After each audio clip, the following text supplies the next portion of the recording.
The fluorescent lights of the DMV waiting room flickered like dying fireflies, casting sickly shadows across Maya Chen's angular face as she clutched the crumpled registration papers in her trembling hands. The metallic taste of anxiety coated her tongue, sharp and bitter, while the polyester chair beneath her seemed to absorb every ounce of warmth from her body. Around her, the usual symphony of bureaucratic misery played out, crying babies, frustrated sighs, the rhythmic thump of rubber stamps, but Maya heard none of it. Her world had narrowed to the impossible words echoing in her mind. Your vehicle registration shows suspicious activity. We've contacted law enforcement. The morning had started like any other Tuesday in her cramped studio apartment on Maple Street.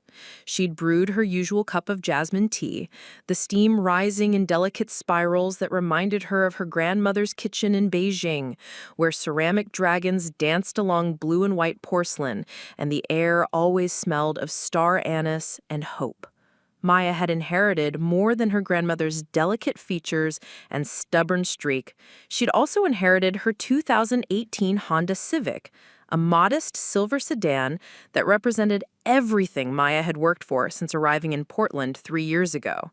The car wasn't much to look at, a small dent on the passenger side door from where she'd misjudged a parking meter, coffee stains on the fabric seats from too many early morning commutes to her job at Riverside Elementary, where she taught second grade, to children who looked at her with the kind of wonder that made even the hardest days worthwhile.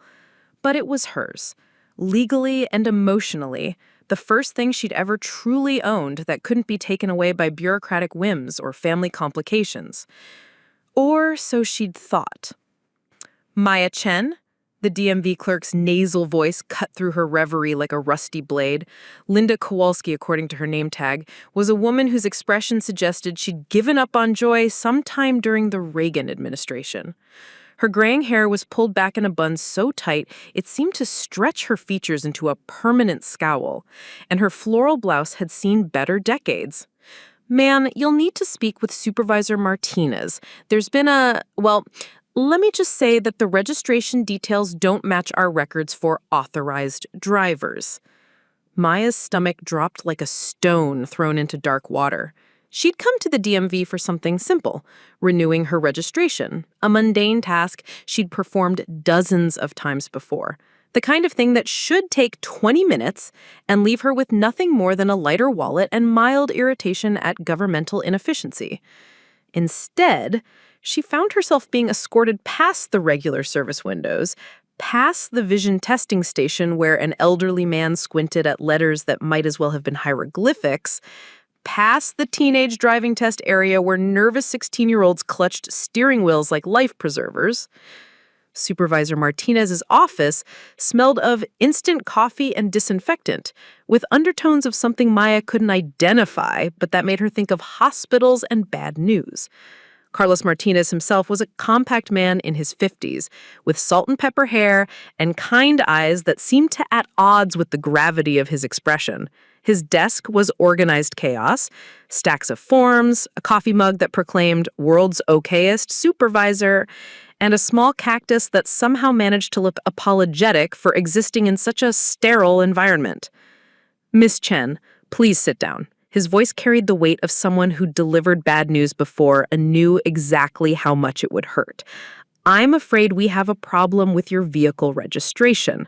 Our system shows that your 2018 Honda Civic, license plate number 7B2K9, was reported as, let me just say that the registration details don't match our records for authorized drivers." Maya felt the world tilt sideways, like those moments in movies where the camera angle shifts to show the character's disorientation. "I don't understand. It's my car. My grandmother left it to me when she passed away last year. I have all the paperwork, the title transfer, everything." Martinez pulled out a manila folder, thick with documents that seemed to mock Maya's confusion. "According to our records, this vehicle was registered under the name Marcus Chen Williams 3 days ago.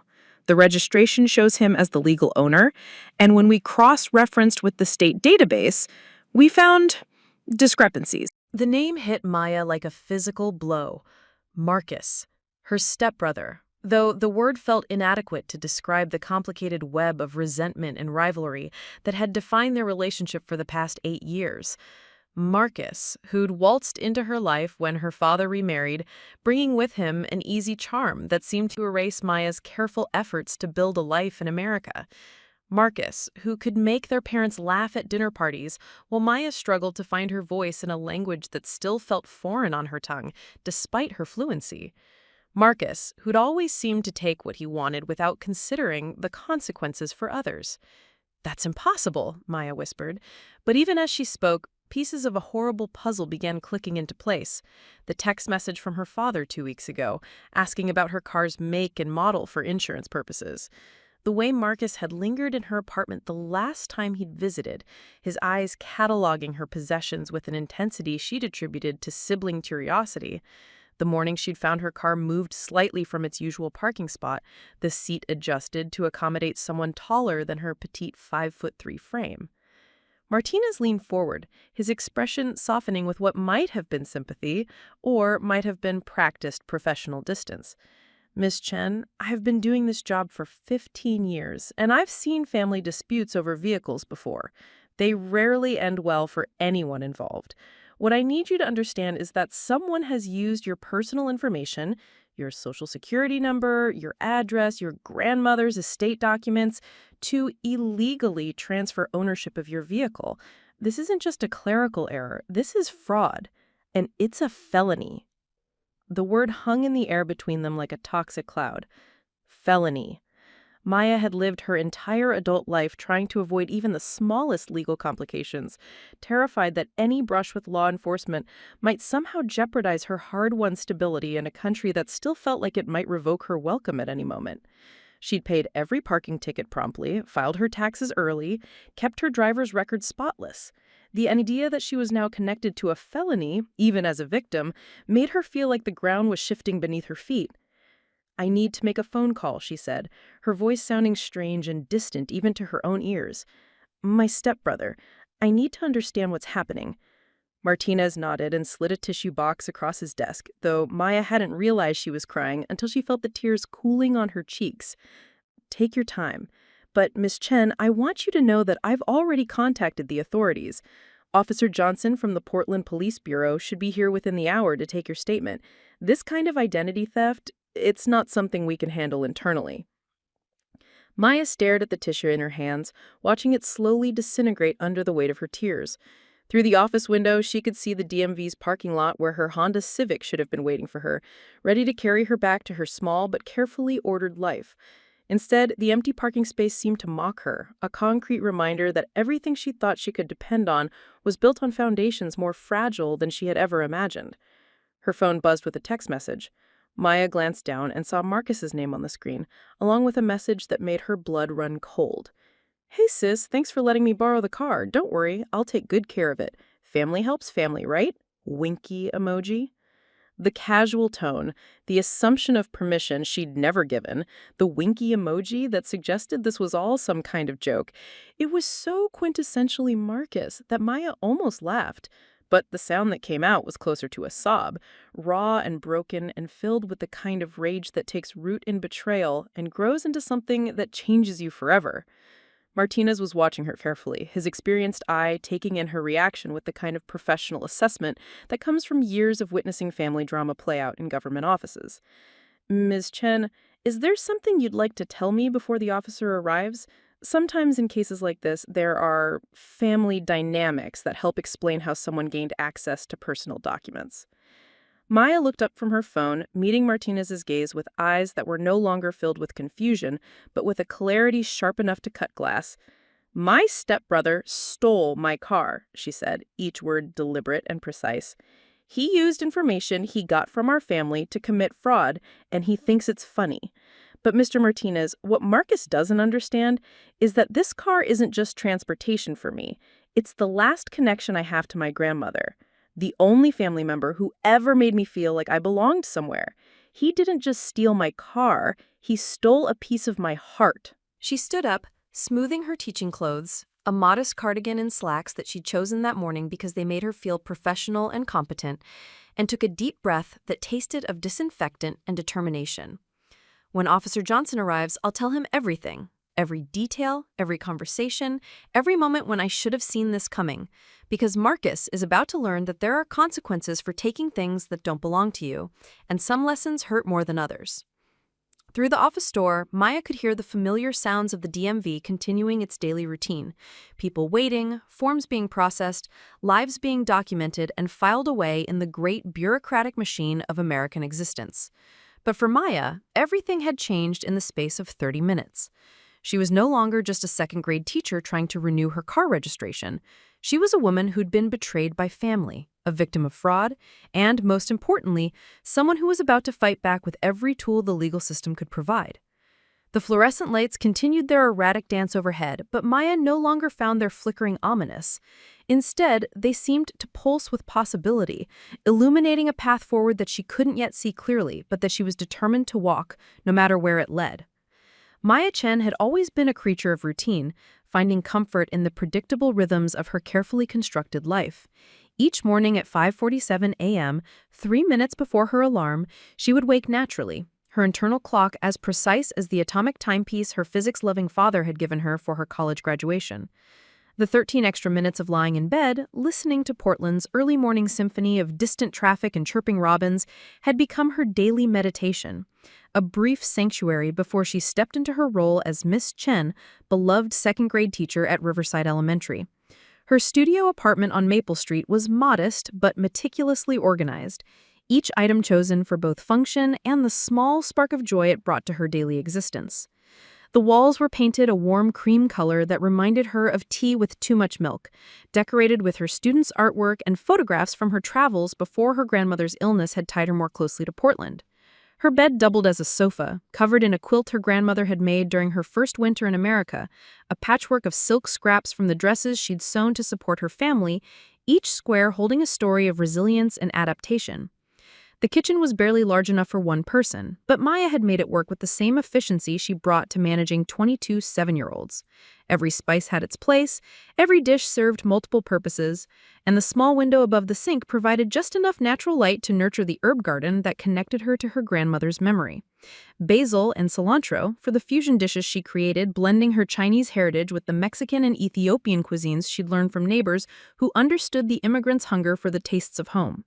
But her Honda Civic had truly represented freedom to Maya, not the flashy American dream-sized freedom that Marcus seemed to crave, the kind that required constant validation and left debt in its wake, but the quiet, sustainable freedom of knowing she could go anywhere she needed to go. To the grocery store at 6 a.m. when the aisles were empty and she could think clearly, to Mount Tabor on Sunday mornings where she would park near the reservoir and grade papers while watching the city wake up below her.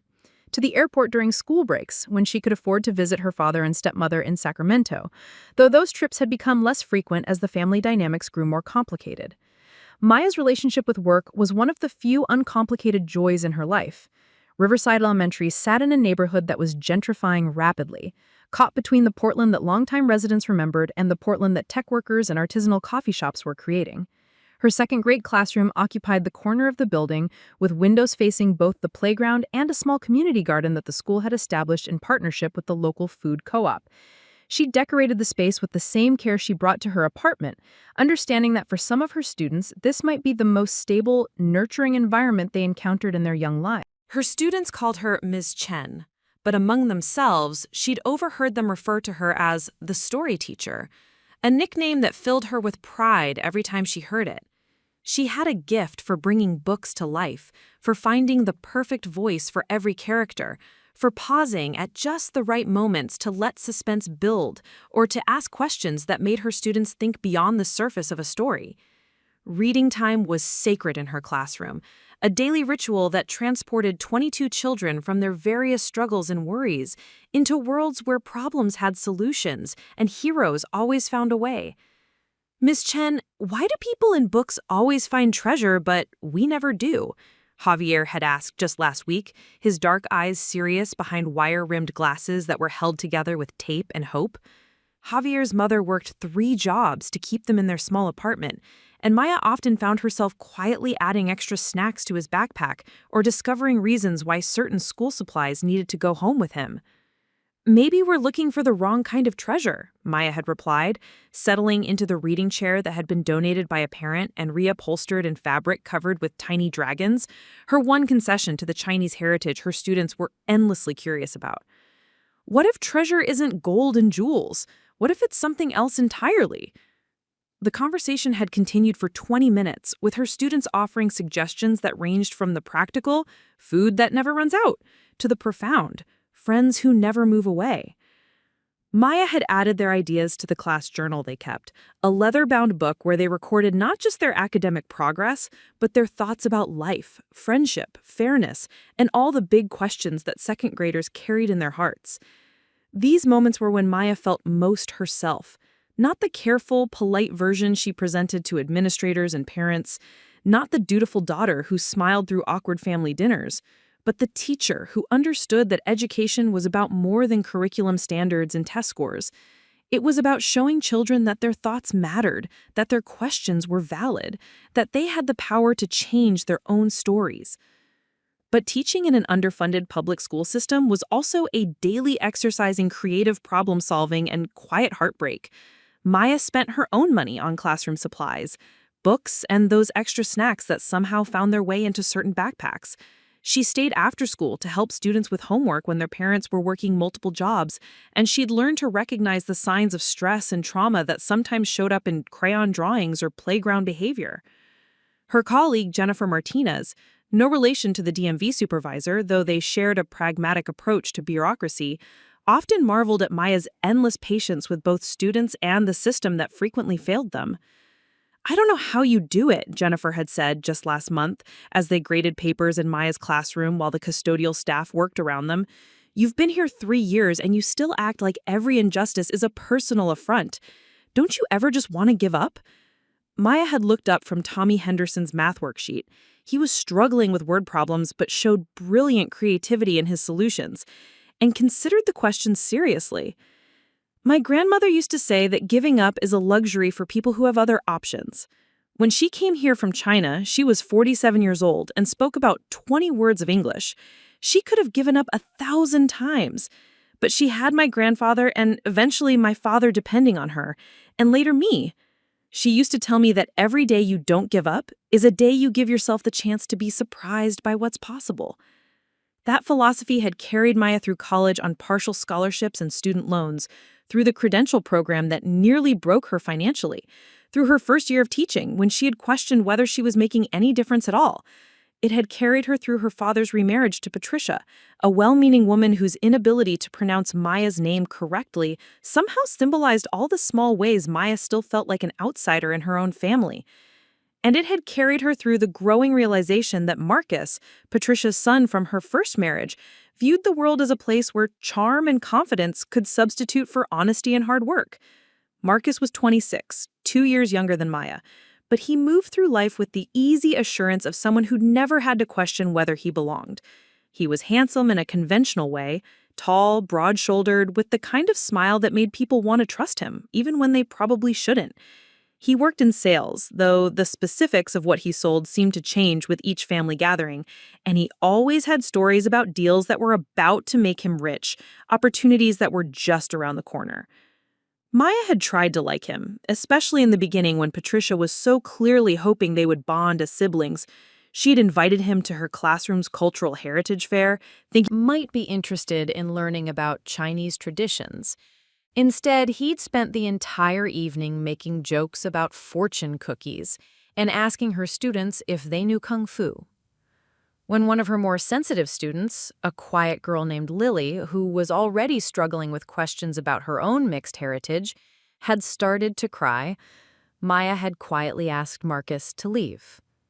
"You take everything so seriously," he'd said later, when Patricia had insisted they talk through the incident. "Kids love that kind of stuff. You're being way too sensitive." But Maya had seen the confusion and hurt in Lily's eyes, had spent the next week helping her process feelings she was too young to fully articulate. Maya understood what it felt like to be reduced to stereotypes, to have your identity treated as entertainment rather than heritage.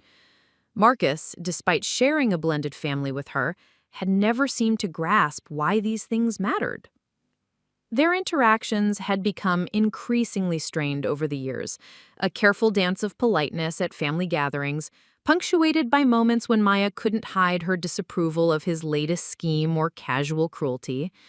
She'd watched him borrow money from her father and Patricia with promises of repayment that never materialized.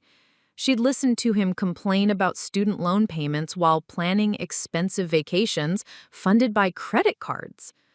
She'd seen him manipulate situations to his advantage, always with that charming smile that somehow made his behavior seem less calculating than it actually was.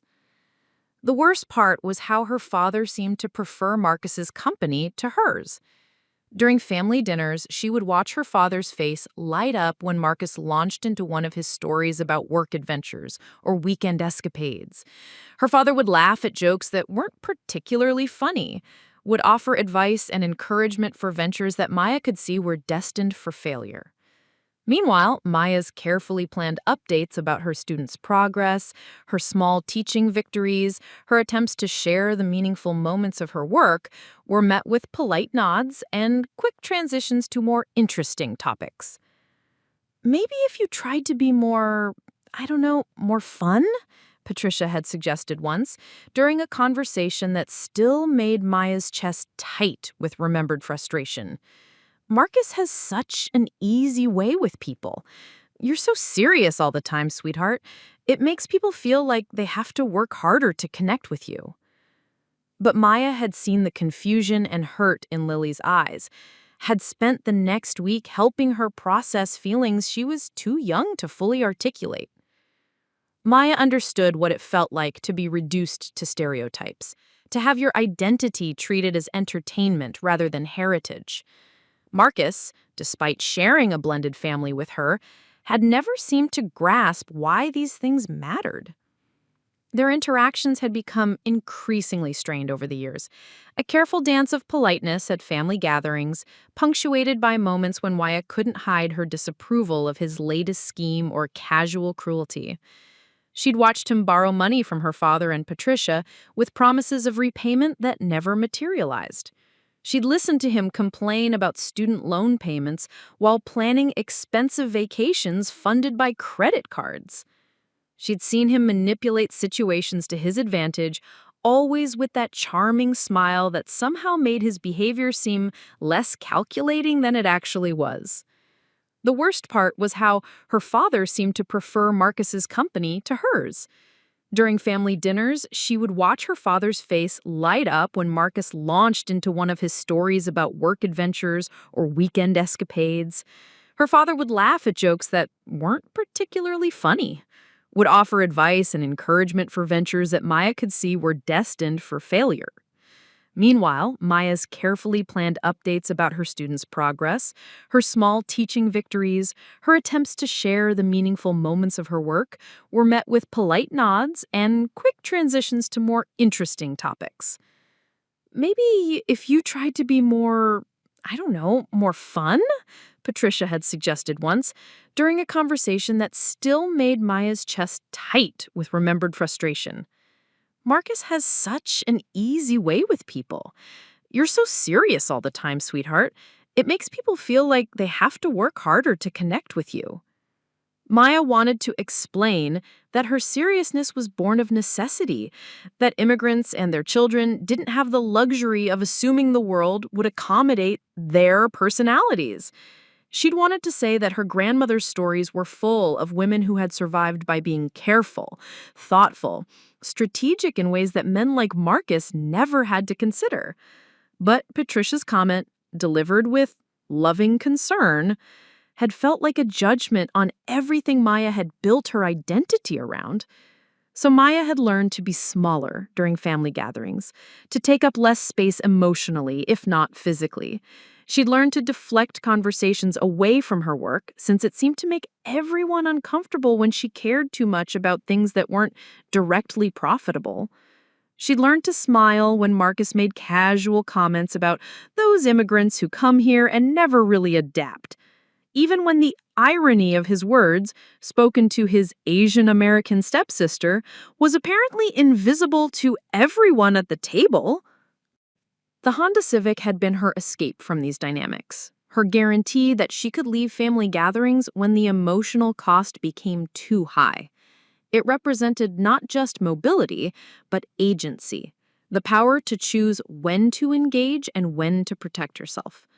More than that, it was her grandmother's final gift, chosen specifically for Maya because her grandmother had understood what independence meant to a young woman trying to build a life in a complicated world.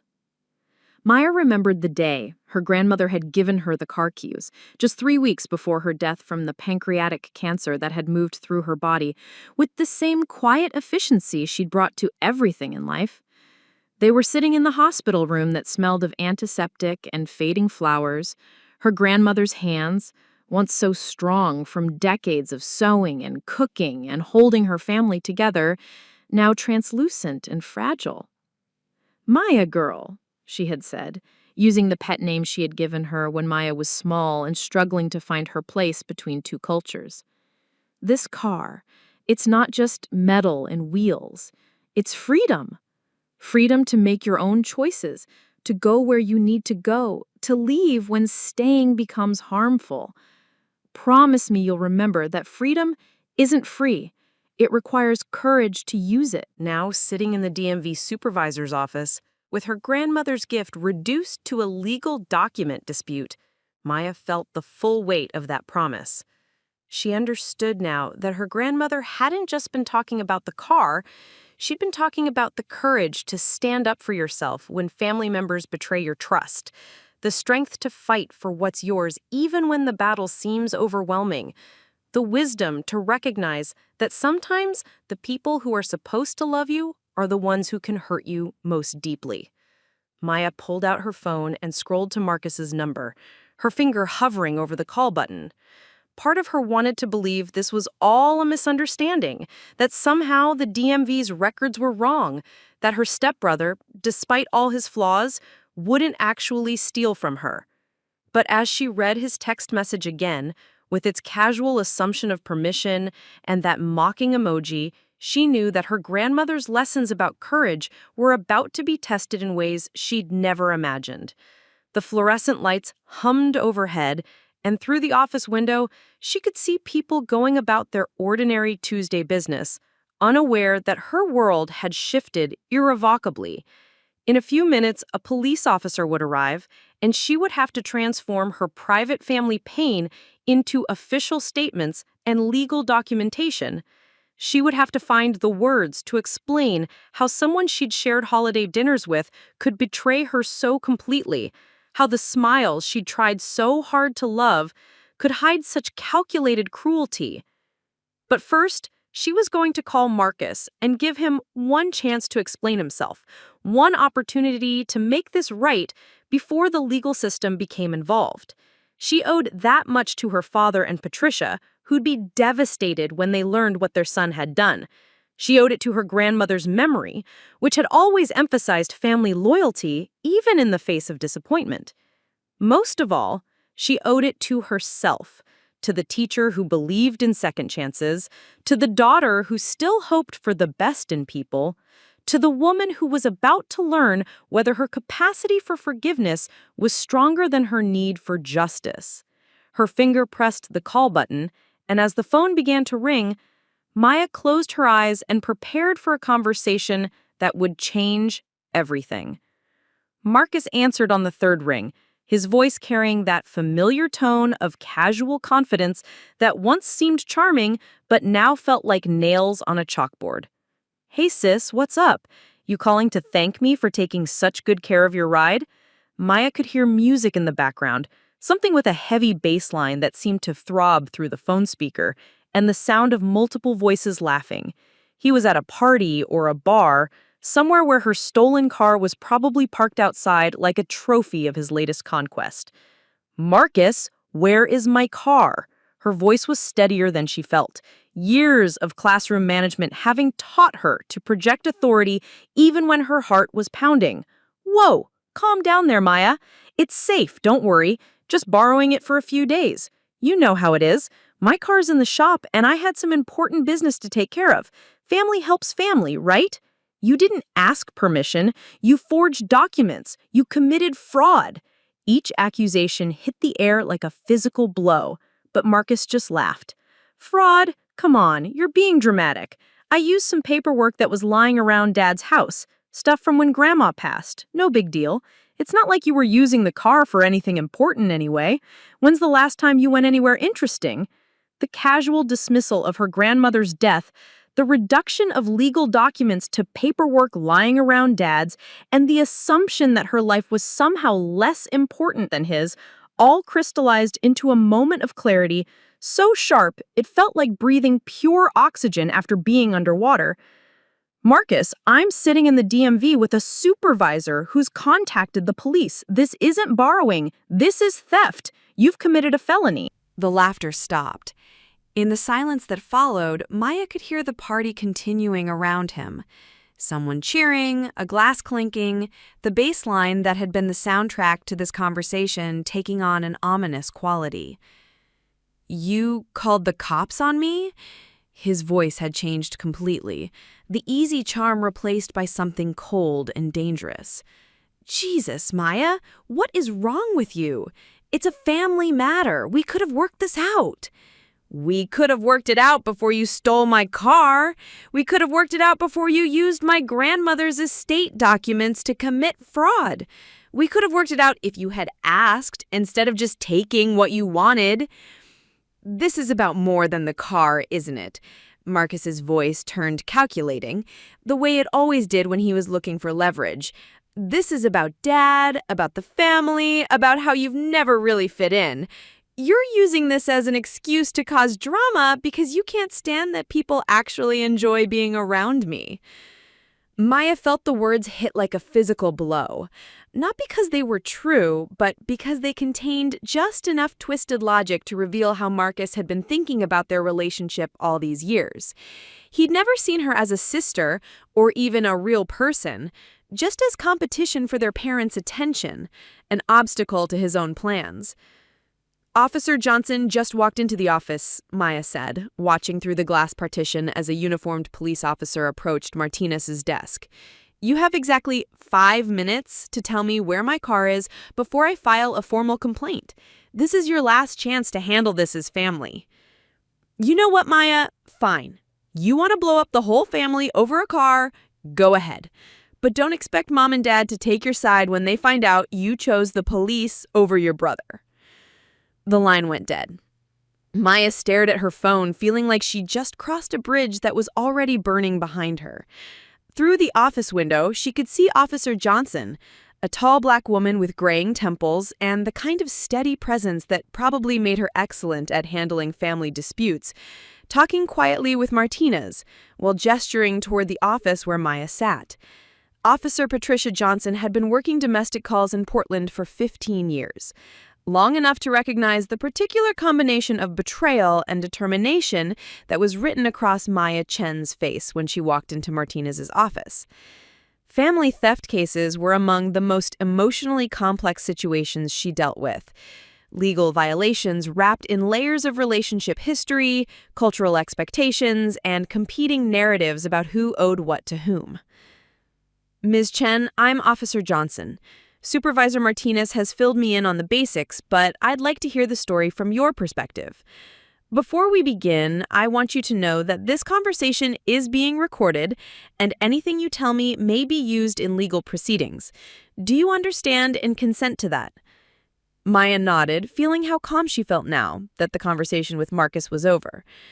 It was like the moment in her classroom when a behavioral crisis finally escalated to the point where everyone understood the rules had changed. The chaos of the buildup gave way to the strange peace of clear consequences. 3 days ago, my stepbrother, Marcus Chen Williams, used documents from my grandmother's estate to fraudulently register my 2018 Honda Civic in his name. I discovered this today when I came to renew my registration and was told the ownership had been transferred. I have all the original paperwork showing my legal ownership, including the title transfer from my grandmother's estate documents and my insurance documents. Based on what you've told me, this appears to be a clear case of identity theft and vehicle fraud. The next step is to determine the vehicle's current location and recover it. Do you know where your stepbrother might be keeping the car? Maya thought about the background noise during their phone call, the party atmosphere, the music that suggested a bar or club rather than a private residence. He mentioned his car was in the shop, which is why he needed mine. He works in sales, but I don't know his current employer. His address... She pulled out her phone and scrolled to his contact information. I have an apartment address in Southeast Portland, but I don't know if that's current. Officer Johnson's radio crackled with updates from other calls. A traffic accident on I-84, a noise complaint in the Pearl District, the routine chaos of a Tuesday afternoon in a city where 650,000 people were all trying to live their lives simultaneously. She responded briefly to dispatch and then turned her attention back to Maya. I'm going to run the plates and see if we can locate the vehicle. In the meantime, I need to ask you some difficult questions about your family situation. These cases often involve complex dynamics that aren't immediately obvious, and I want to make sure we're handling this appropriately. Maya nodded, though she could feel her stomach tightening with anxiety. This was the part she'd been dreading, having to explain to a stranger the intricate web of loyalty, disappointment, and cultural expectations that made up her relationship with her stepfamily. How long have Marcus and his mother been part of your family? 8 years. My father married Patricia when I was 20 and Marcus was 18. It was difficult at first. Patricia tried really hard to create a blended family, but Marcus and I never really connected. Have there been other incidents of theft or boundary violations? Maya hesitated, thinking about the smaller betrayals over the years. Borrowed items that were never returned, casual invasions of her privacy, the way Marcus seemed to feel entitled to anything that belonged to the family unit. Nothing this serious, but he's always been comfortable taking things without asking. He borrowed money from my father repeatedly without paying it back. He used my Netflix account for 2 years without my permission. Last Christmas, he gave his girlfriend a scarf that I'd left at my parents' house, claimed he bought it for her. Officer Johnson's expression didn't change, but Maya sensed she was cataloging these details as part of a larger pattern. How about your parents' reaction to these incidents? This was the question Maya had been dreading most. They tend to excuse his behavior. Patricia says he's still finding himself, and my father seems to think Marcus just needs more time to mature. They've never supported me when I've tried to set boundaries with him. I need you to understand something, Miss Chen. When we recover your vehicle and arrest your stepbrother, and we will arrest him because this is a felony, your family is going to be under enormous stress. Family members often blame the victim in these situations, especially when there's a cultural expectation that family disputes should be handled privately. Are you prepared for that possibility? Maya felt a chill run through her body that had nothing to do with the DMV's aggressive air conditioning. She thought about her father's face when he learned that she'd chosen legal action over family harmony, Patricia's tears and accusations, holiday dinners that would never be the same. But then she thought about her grandmother's voice, about the lessons in courage and dignity that had carried her through every challenge in her life. Officer Johnson, my grandmother came to this country with nothing but the belief that America was a place where laws meant something, where people couldn't just take what belonged to others because they were stronger or more charming or better connected. She worked her entire life to build something she could pass down to me, not just money or property, but the knowledge that I had rights that couldn't be taken away. If I don't stand up for those rights now, then everything she sacrificed was meaningless. Officer Johnson smiled, the first genuine warmth she had shown during their conversation. That's a good answer, Miss Chen. And for what it's worth, in my experience, family members who commit crimes like this rarely stop with just one incident. If you don't address this now, it will probably happen again, and it might be something even more serious. Maya's phone buzzed with incoming text messages. The first was from her father. Maya, Marcus told us there was some confusion about the car. Can you call me? I'm sure we can work this out without involving strangers. The second was from Patricia. Honey, Marcus explained the situation. He feels terrible about the misunderstanding. Can't we handle this as a family? I'm afraid you're overreacting. The third was from Marcus himself.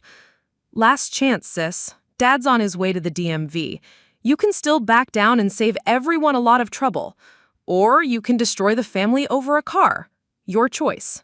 Maya showed the messages to Officer Johnson, who read them with the kind of professional interest that suggested she'd seen this exact pattern play out dozens of times before. Classic intimidation tactics, Johnson said. Notice how they're framing your legitimate response to a crime as the destructive force in the family, rather than acknowledging that your stepbrother's criminal behavior is what created this crisis. This is emotional manipulation, and it's designed to make you feel guilty for protecting yourself. Maya felt a surge of validation that was almost overwhelming. For years, she'd questioned her own reactions to Marcus's behavior, wondering if she was being too sensitive, too rigid, too unwilling to embrace the chaotic warmth that seemed to define her stepfamily.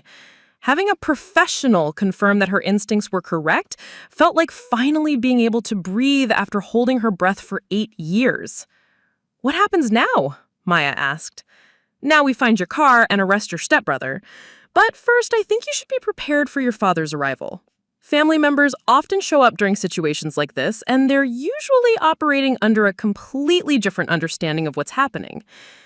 As if summoned by Officer Johnson's words, Maya saw her father hurrying across the DMV parking lot. Dr. James Chen was a small man in his 60s, his silver hair perfectly styled despite the obvious stress that had brought him here on a Tuesday afternoon. He'd built a successful orthodontics practice through a combination of technical skill and gentle bedside manner, traits that had made him an excellent dentist, but sometimes left him unprepared for the more complicated emotional landscapes his family created. Maya watched her father navigate the DMV's entrance, his expressions cycling through confusion, concern, and what looked like embarrassment. She realized that Marcus had probably presented the situation as Maya overreacting to a simple misunderstanding, rather than responding appropriately to a serious crime. Her father was walking into a story that bore no resemblance to reality. Maya! Dr. Chen spotted her through the office window and hurried toward them, his voice carrying the kind of gentle authority that probably convinced thousands of children to sit still for dental procedures. What's going on here? Marcus said there was some confusion about paperwork. Officer Johnson stood to greet him, her professional demeanor shifting to accommodate the presence of a concerned parent who clearly didn't understand the severity of the situation. Dr. Chen, I'm Officer Johnson with the Portland Police Bureau. Your daughter is the victim of identity theft and vehicle fraud. Your stepson has illegally transferred ownership of her vehicle using forged documents. Maya watched her father's face cycle through several emotions: surprise, denial, confusion, and finally a kind of weary recognition that suggested this wasn't the first time Marcus's actions had surprised him, even if they'd never been quite this serious before. There must be some mistake, Dr. Chen said, but his voice lacked conviction. Marcus wouldn't, they're family. Family doesn't steal from family. Dad, Marcus used Grandma's estate documents to forge a title transfer. He's been driving my car for 3 days without my permission, and when I confronted him, he acted like it was a joke. He committed a felony, and now he's trying to make everyone think I'm the problem for calling the police. Dr. Chen sank into the chair next to Maya, looking older than she had ever seen him. When did everything become so complicated? We used to be able to work things out as a family. Dad, we were never able to work things out as a family. You and Patricia just convinced me to accept Marcus's behavior because addressing it was uncomfortable. But this isn't about family dynamics anymore. This is about crime and consequences and the fact that I can't enable someone who thinks he can take whatever he wants. Officer Johnson's radio crackled again, and she stepped aside to respond. Maya could hear fragments of the conversation. Something about a vehicle located at a nightclub parking lot, confirmation of plates, a request for backup. Her car had been found. Dr. Chen, Officer Johnson said, returning to the conversation, we've located your daughter's vehicle. It's currently parked outside a bar on Hawthorne Boulevard. We're going to recover it and arrest your stepson. I understand this is difficult for your family, but your daughter is the victim of a serious crime, and we have a responsibility to pursue charges. Maya's father turned to look at her with an expression she'd never seen before. Not disappointment or frustration, but something that might have been pride mixed with sorrow. Maya, are you sure this is what you want? Once the police arrest Marcus, there's no taking it back. The family will never be the same. Dad, the family was never what you thought it was. Marcus has been taking advantage of all of us for years, and we've all been pretending it was normal because acknowledging the truth was too painful. But some truths can't be ignored forever. Dr. Chen was quiet for a long moment, staring at his hands in a way that reminded Maya of her students when they were processing information that challenged everything they thought they knew about the world. Your grandmother would have been proud of you, he said finally. She always said you had steel in your spine, even when you were little. I hoped, we could build a family where everyone felt included, where love could overcome personality differences. But maybe I was naive. You weren't naive, Dad. You were hopeful. But hope without boundaries isn't sustainable, and love without consequences isn't really love. It's enablement. Officer Johnson finished coordinating with the officers who would execute Marcus's arrest and turned back to Maya and her father. Miss Chen, we're going to need you to come with us to identify your vehicle and confirm its condition. After that, you'll need to file a formal complaint at the police station. Dr. Chen, you're welcome to accompany us, but I want you to understand that your stepson will be arrested tonight. This isn't a negotiation or a family meeting. This is law enforcement. Maya gathered her purse and the folder of documents she'd brought to the DMV that morning. Simple paperwork for a routine transaction that had transformed into evidence of a crime. As they walked toward the exit, she caught sight of herself in the reflective surface of a window, a small woman in teacher clothes, flanked by a police officer and followed by her worried father, about to reclaim something that should never have been taken. The drive to Hawthorne Boulevard took 20 minutes, during which Officer Johnson briefed Maya on what to expect. Your stepbrother may already be in custody by the time we arrive, depending on whether he was with the vehicle when our officers located it. Either way, you'll need to confirm that the car is yours and assess whether there's been any damage. After that, you can drive it home, assuming it's in working condition. Maya nodded, trying to prepare herself emotionally for seeing Marcus in handcuffs, for the moment when the abstract concept of consequences became concrete reality. Part of her still hoped he would somehow explain everything, would reveal that this had all been an elaborate misunderstanding that could be resolved with apologies and family therapy, but a larger part of her, the part that had been shaped by her grandmother's stories of survival and her own years of teaching children about responsibility, knew that some truths can't be ignored forever. The Jade Lounge was exactly the kind of place Maya had expected to find Marcus. A trendy bar with exposed brick walls, craft cocktails, and a clientele young enough to believe they were experiencing authentic nightlife rather than carefully marketed nostalgia. The parking lot like a piece of evidence at a crime scene, surrounded by police cars with their lights flashing in the late afternoon sun. Marcus was standing next to one of the patrol cars, his hands cuffed behind his back, talking animatedly to the arresting officer in a way that suggested he still believed this situation could be managed with the right combination of explanation and charisma. When he saw Maya approaching with Officer Johnson and their father, his expression shifted from confident to confused to angry in rapid succession. "Maya, tell them this is all a misunderstanding," Marcus called out, his voice carrying across the parking lot. "Tell them we work this out as family." Maya walked past him to her car, running her hands along the familiar dents and scratches that proved this was indeed her vehicle. The interior smelled like marijuana and cheap cologne, and there were fast food containers scattered across the seats she'd always kept meticulously clean. Her grandmother's jade bracelet, which she'd left hanging from the rearview mirror, was gone. "He stole my grandmother's bracelet," Maya said quietly, the violation somehow feeling more personal than the car theft itself. The bracelet had been worthless in monetary terms, a simple piece of carved jade on a red string, but it had been blessed by a Buddhist monk in Beijing and worn by her grandmother every day for 60 years. It was the one piece of her heritage that Maya touched every time she drove, a physical connection to the woman who had shaped her understanding of strength and dignity. Officer Johnson made a note about the missing bracelet, adding it to the growing list of charges that would follow Marcus through the legal system. "We'll search him and his associates for your grandmother's jewelry. If he sold it or gave it away, that's additional charges."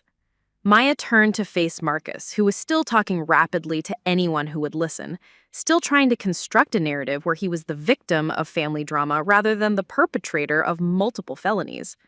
For the first time since this ordeal began, she felt something approaching peace. "Marcus, you asked if I was sure this was what I wanted. I want you to know that I'm completely sure.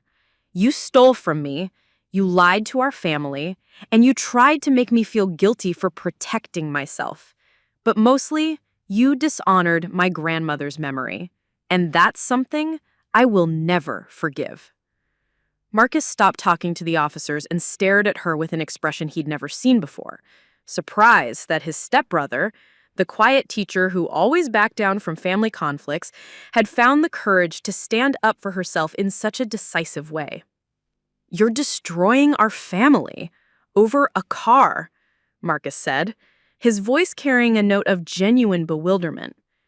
"No, Marcus, you destroyed our family when you decided to steal from me. I'm just refusing to pretend it didn't happen." As the police car carrying Marcus pulled away from the Jade Lounge, Maya sat in her recovered Honda Civic with her father in the passenger seat, both of them processing the magnitude of what had just occurred. The evening rush hour was beginning, and around them, Portland went about its ordinary business. People leaving work, meeting friends for drinks, living their lives without the drama that had consumed Maya's entire day. "I need you to know that I support you," Dr. Chen said finally. "I should have supported you years ago when Marcus's behavior first became problematic. I thought I was keeping the peace, but I was really just avoiding conflict at your expense. That wasn't fair to you, and it wasn't fair to your grandmother's memory." Maya felt tears building for the first time since this crisis began. Not tears of anger or betrayal, but tears of relief at finally hearing the words she'd needed from her father for 8 years. "Dad, I know you were trying to build a family. That's not a failure, that's hope. But families can't be built on pretending that problems don't exist." What happens now? With Marcus, with Patricia, with all of us?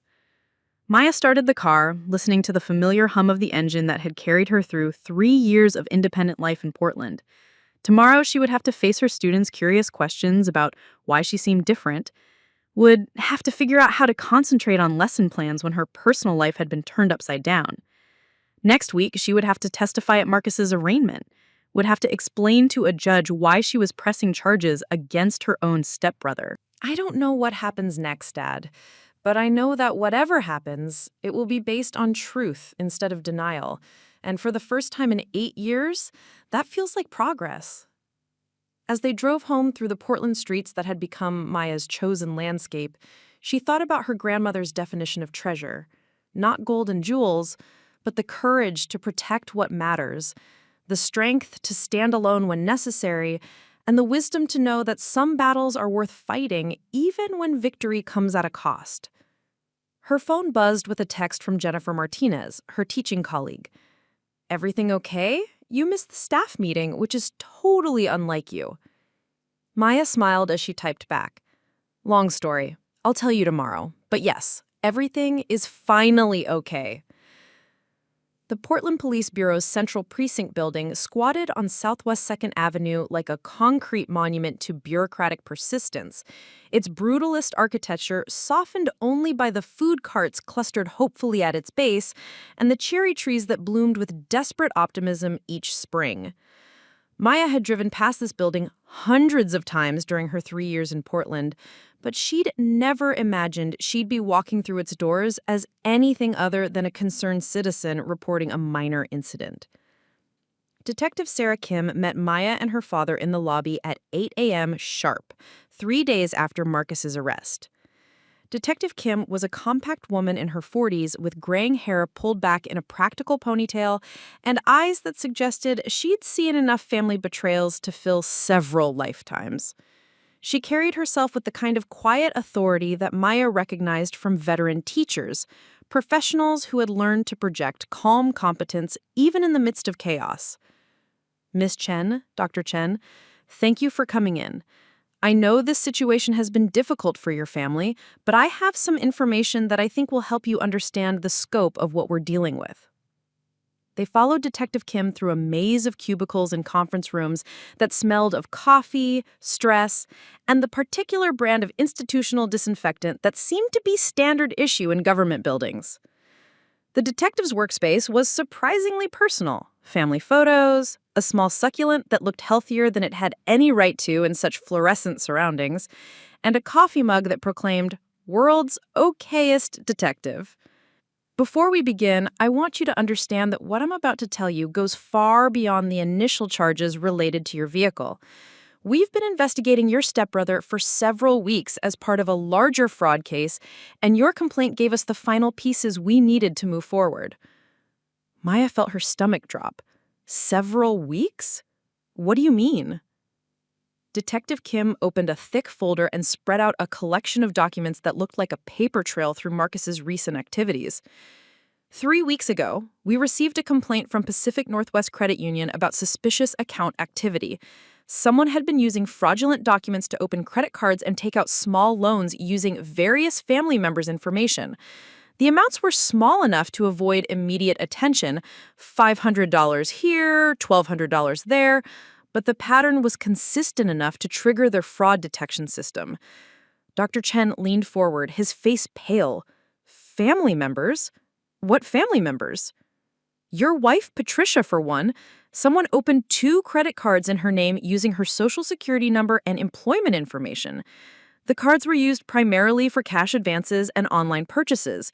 We also found evidence of attempted fraud using your information, Dr. Chen, though those applications were rejected due to credit monitoring on your accounts. Maya watched her father process this information, saw the moment when he realized that Marcus's financial problems had metastasized into something far more serious than borrowing money for rent. How much money are we talking about? Approximately $8,400 in fraudulent charges across multiple accounts. But the dollar amount isn't the most concerning aspect of this case. Your stepbrother has been conducting what we call familial identity theft, using his access to family documents and personal information to commit crimes against the people who trust him most. Detective Kim pulled out a manila envelope and removed Maya's grandmother's jade bracelet, now sealed in a clear plastic evidence bag. We found this in your stepbrother's apartment, along with several other items that appear to have been taken from family members. Dr. Chen, do you recognize this? Dr. Chen reached for the bag with shaking hands.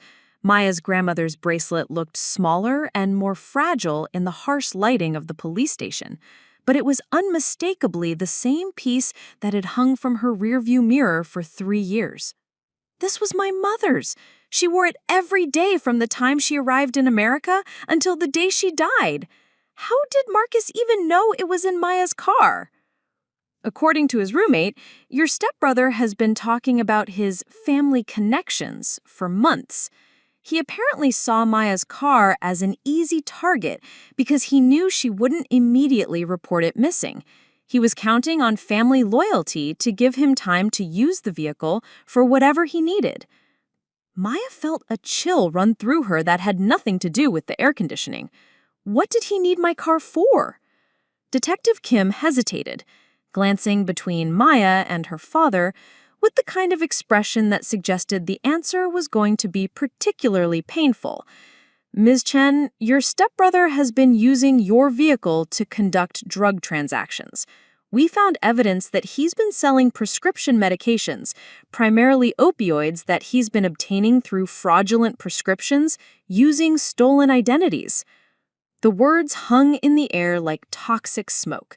Maya felt the world tilt sideways as she processed the implications, not just that Marcus had stolen her car, but that he'd been using it to commit crimes that could have resulted in her arrest if she'd been pulled over at the wrong moment.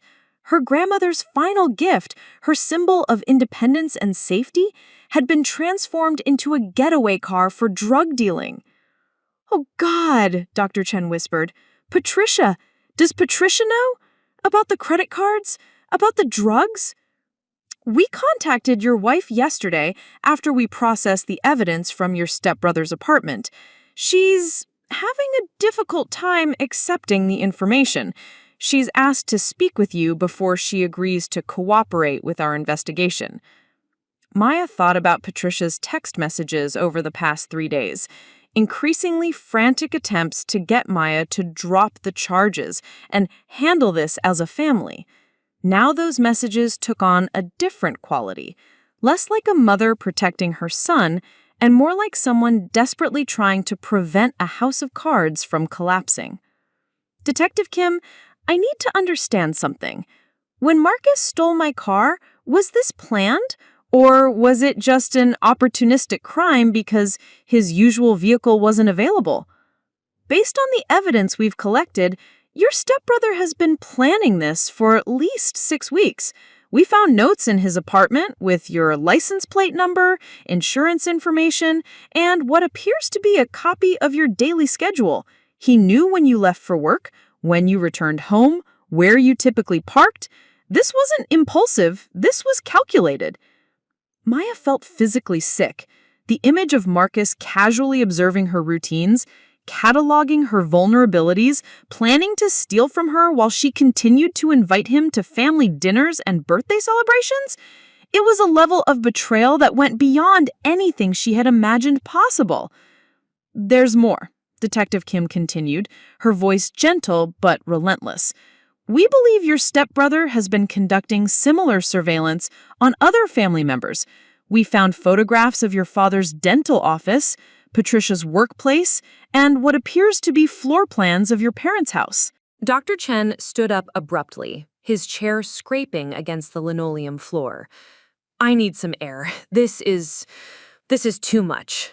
Maya watched her father walk toward the windows that overlooked the street, his shoulders shaking with either sobs or rage. She couldn't tell which. She'd seen him cry only once before, at her grandmother's funeral, and the sight of his grief now felt like watching a mountain crumble. "Detective Kim, what happens next? With the charges? With Marcus? With all of this?" "Your stepbrother is being held on multiple felony charges: vehicle theft, identity theft, fraud, and possession with intent to distribute controlled substances. His bail has been set at $50,000, which his mother is apparently trying to raise. The district attorney's office is treating this as a serious case because of the familial nature of the crimes and the potential for escalation." Escalation? Miss Chen, in my experience, people who commit these kinds of crimes against family members don't stop voluntarily. If your stepbrother had been successful with his current schemes, he would have moved on to more serious offenses, possibly involving larger amounts of money or more dangerous criminal associates. By reporting this crime, you likely prevented something much worse from happening. Maya thought about her second-grade students, about the lessons she taught them regarding choices and consequences, about the way children could understand moral concepts that adults seem to complicate with rationalization and denial. Will he go to prison? That depends on several factors: his willingness to cooperate, whether he's committed similar crimes in other jurisdictions, and how the evidence develops. But yes, given the scope of what we've uncovered, your stepbrother is likely looking at significant jail time. Dr. Chen returned from the window, his face composed but his eyes red-rimmed with exhaustion. Detective, I need to ask you something that's been troubling me. How long have you suspected that Marcus was involved in criminal activity? Before Maya reported the car theft, I mean. Detective Kim consulted her notes, flipping through pages of carefully documented evidence. We've had your stepbrother on our radar for about 2 months. His name came up in connection with a prescription fraud ring that we've been monitoring, but we didn't have enough evidence to make an arrest. When Miss Chen filed her complaint, it gave us probable cause to search his apartment and vehicle, which is when we found the evidence that connected him to the larger criminal enterprise. So if Maya hadn't reported the car theft, your stepbrother would still be out there, probably escalating his criminal activity and putting your entire family at greater risk. Your daughter's courage to press charges likely saved you all from something much worse. Maya thought about her second-grade students, about the lessons she taught them regarding choices and consequences, and about the way children could understand moral concepts that adults seem to complicate with rationalization and denial.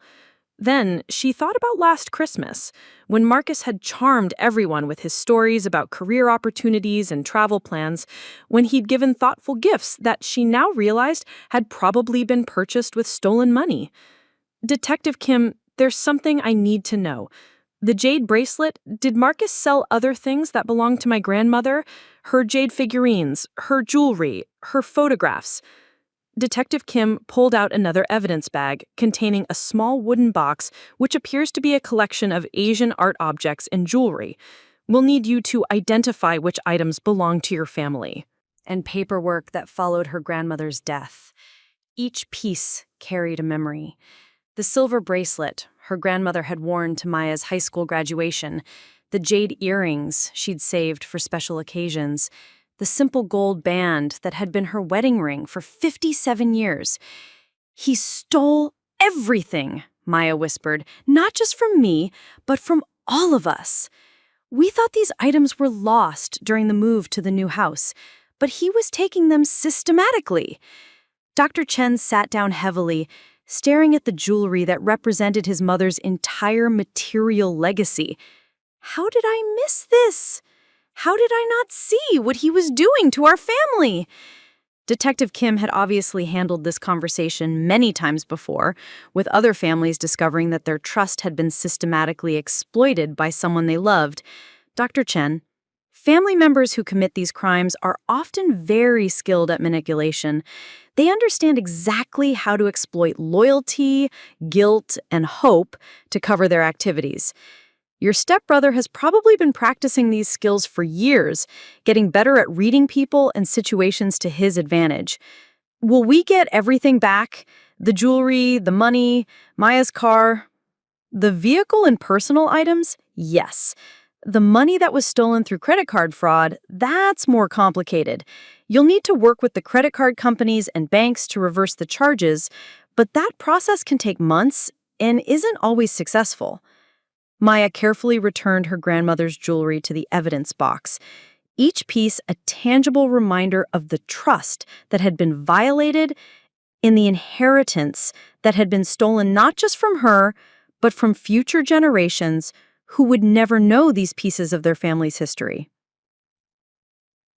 Detective Kim, I want to make sure I understand the timeline here. Are you saying that Marcus has been planning to rob us for months, maybe longer? Based on the evidence we've collected, yes. And, Miss Chen, there's one more thing you need to know. We found a notebook in your stepbrother's apartment with what appears to be a detailed plan for escalating his activities.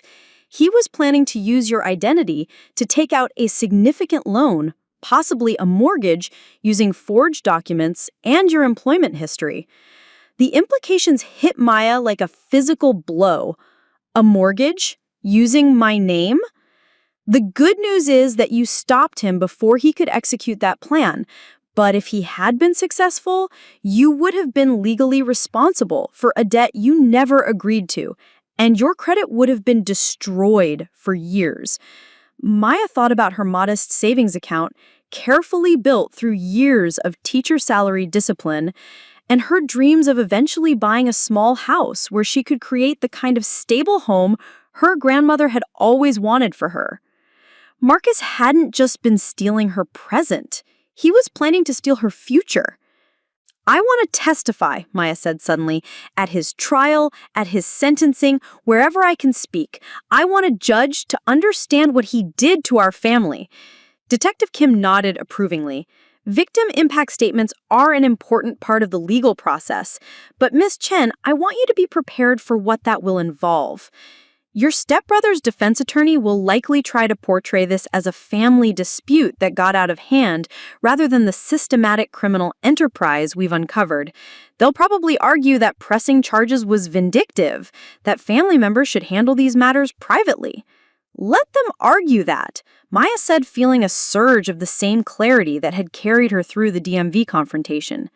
Family doesn't steal from family. Family doesn't turn your car into a drug delivery vehicle. Family doesn't plan to destroy your credit and steal your future. Marcus stopped being family the moment he decided that my trust was something he could exploit for his own benefit. Dr. Chen looked at his daughter with an expression that combined pride and sorrow in equal measure. "Maya, I owe you an apology. For 8 years, I asked you to be understanding, to be flexible, to give Marcus the benefit of the doubt. I prioritized keeping the peace over protecting you, and that was wrong. If I had listened to your concerns about his behavior, maybe we could have prevented this from escalating to this point." Dad, we all wanted to believe that love and patience could fix whatever was wrong with Marcus. But some people take advantage of love and patience instead of being inspired by them. That's not our failure. That's his choice. Detective Kim gathered the evidence bags and files, preparing to return Maya's grandmother's jewelry to its rightful place in their family's story. Miss Chen, Dr. Chen, this case will likely take several months to work through the court system. Your stepbrother's attorney will probably encourage him to accept a plea bargain, which would reduce the amount of time you'll need to spend in court proceedings. Are you prepared for that possibility? Maya thought about her students, who were learning to read chapter books with complex plots and character development. She taught them that the most satisfying stories were the ones where actions had appropriate consequences, where characters who made bad choices had to face the results of their decisions. Real life, she'd learned, was more complicated than children's literature, but the fundamental principles remained the same. Detective Kim, I'm prepared for whatever comes next, but I want Marcus to understand that there are consequences for betraying the people who love you, and I want my family to understand that protecting each other sometimes means holding each other accountable. As they left the police station, Maya felt the weight of her grandmother's recovered jewelry in her purse, physical proof that justice was possible, that truth could emerge from even the most complicated family situations. The Portland morning was crisp and clear, the kind of weather that made the city feel full of possibility. And for the first time in weeks, Maya could imagine a future where her family might heal from this betrayal. But first, they had to face Patricia. Patricia Chen Williams sat in her Subaru Outback in the parking lot of Laurelhurst Park, staring at her phone as if the screen might somehow provide answers to questions she wasn't ready to ask. She'd been there for 20 minutes, watching joggers and dog walkers navigate the park's familiar paths while she tried to find the courage to face her husband and stepdaughter with the truth about what she'd known, what she'd suspected, and what she'd chosen to ignore about her son's behavior.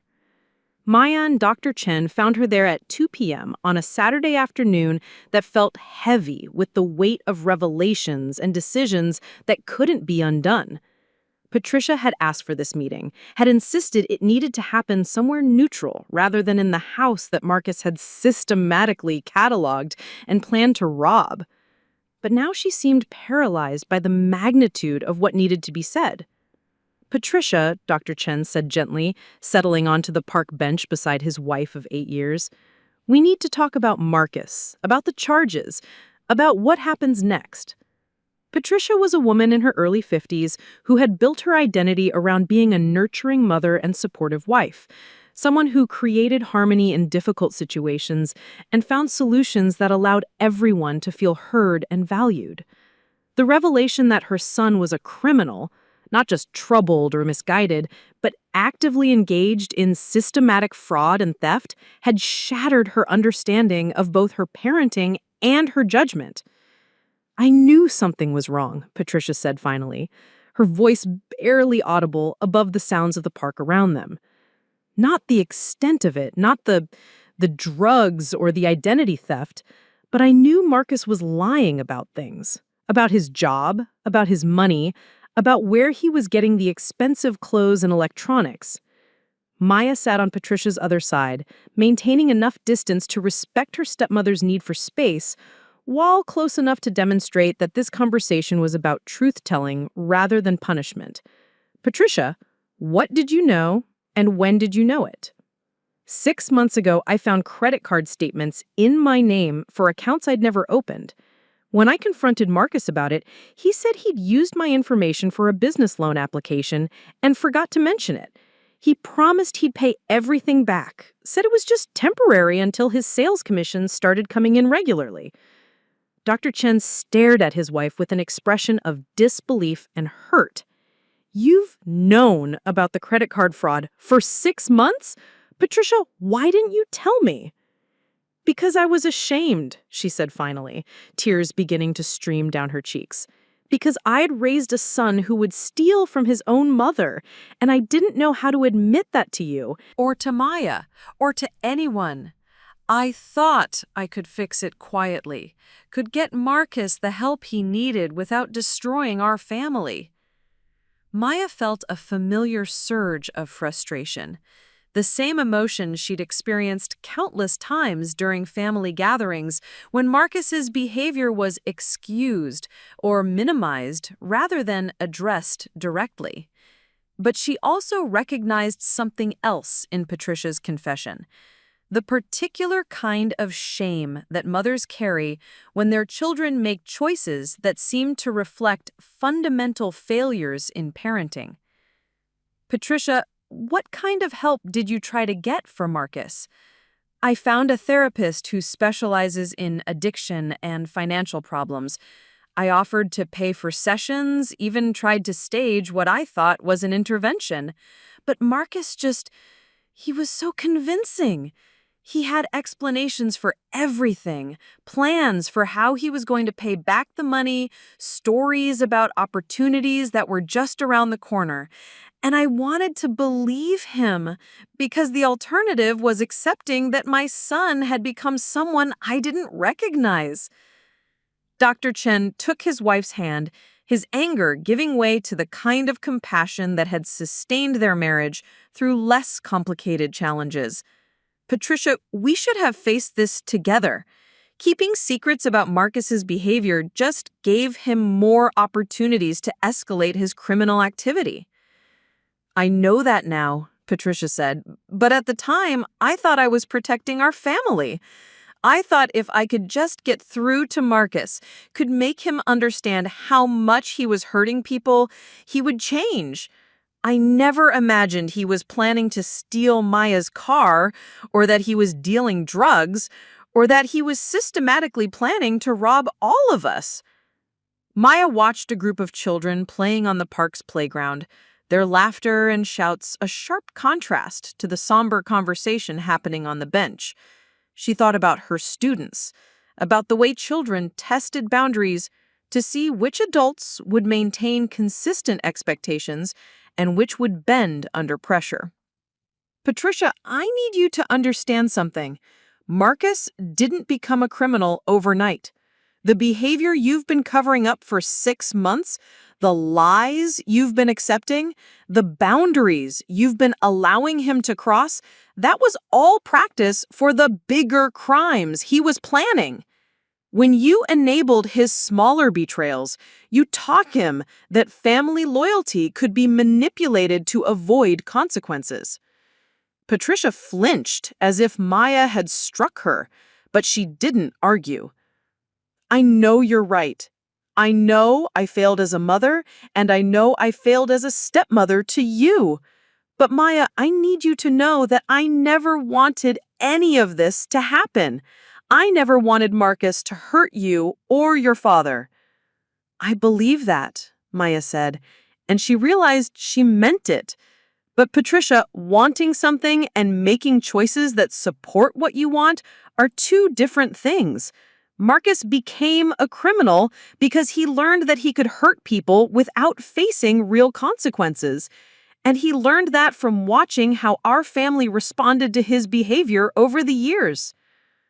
Dr. Chen looked between his wife and daughter, seeing the family dynamics he'd tried so hard to nurture finally being examined honestly for the first time. "What do we do now? As a family, I mean. How do we move forward from this?" Maya had been thinking about this question ever since her conversation with Detective Kim, knowing that the legal consequences for Marcus were only part of the healing that needed to happen. First, we stop protecting Marcus from the consequences of his choices. No bail money, no character letters to the judge, no attempts to minimize what he did to family members. He needs to experience the full weight of his decisions. Patricia's face crumpled with fresh tears. "Maya, he's still my son. I can't just abandon him." "I'm not asking you to abandon him. I'm asking you to love him enough to stop enabling him." Patricia, the kindest thing you can do for Marcus right now is to let him face the consequences of his actions, so he has a chance to learn from them. Every time you've rescued him from difficult situations, you've prevented him from developing the skills he needs to live as an honest adult. Dr. Chen nodded slowly, understanding the logic as he struggled with the emotional implications. "What else? What other changes do we need to make?" We need to go to family therapy, Maya said. All of us, individually and together. We need to understand how we got to this point, and we need to learn how to rebuild trust and communication. Patricia, you need to work through your guilt and shame about Marcus's behavior. Dad, you need to understand why you consistently chose Marcus's comfort over my safety. And I need to learn how to be part of a family that can handle conflict honestly instead of just avoiding it. Patricia wiped her eyes with a tissue that had seen better days, her voice still thick with tears. "Maya, do you think you can ever forgive me? For not protecting you from Marcus? For making excuses for his behavior? For asking you to be understanding when I should have been setting boundaries?" Maya considered the question carefully, watching the children on the playground navigate the complex social dynamics of sharing swings and taking turns on the slide. Forgiveness, she'd learned from her grandmother, wasn't about forgetting or minimizing harm. It was about choosing to move forward without carrying the weight of resentment that could poison everything that came after. "Patricia, I can forgive you for making mistakes while trying to protect your son, but I need you to understand that forgiveness isn't the same as trust, and trust has to be rebuilt through consistent actions over time. If you want to repair our relationship, you'll need to show me that you've learned from this experience and that you won't enable harmful behavior in the future." Dr. Chen squeezed his wife's hand, then reached over to touch Maya's shoulder. "What about us, Maya? Your relationship with me? I know I failed you as a father by not supporting you when you tried to set boundaries with Marcus. Dad, I love you, and I know you were trying to create a harmonious family. But harmony built on denial isn't sustainable. Moving forward, I need you to listen to me when I express concerns about family dynamics, and I need you to prioritize honesty and accountability over keeping the peace." They sat in silence for several minutes, each processing the weight of commitments they were making to each other and to the difficult work of rebuilding their family on a foundation of truth rather than wishful thinking. Around them, the park continued its Saturday afternoon rhythm, families having picnics, couples walking hand in hand, teenagers playing frisbee with the kind of carefree energy that reminded Maya of the life she wanted to build for herself. "There's something else," Patricia said finally. "Something I need to tell you both before we move forward. Detective Kim asked me to cooperate with their investigation, to provide evidence about Marcus's financial activities. I've been keeping records of the credit card statements, the suspicious purchases, the conversations we had about money. I know it will make the case against Marcus stronger, but I also know it's the right thing to do." Maya felt a surge of respect for her stepmother, recognizing the courage it took to actively participate in building a case against her own son. "Patricia, that's a huge step. How are you feeling about it?" "Terrified, guilty, but also relieved? For 6 months, I've been carrying the weight of these secrets, trying to figure out how to protect Marcus while also protecting the rest of our family. Now that everything's out in the open, I don't have to choose between those things anymore. I can focus on doing what's right instead of what's comfortable."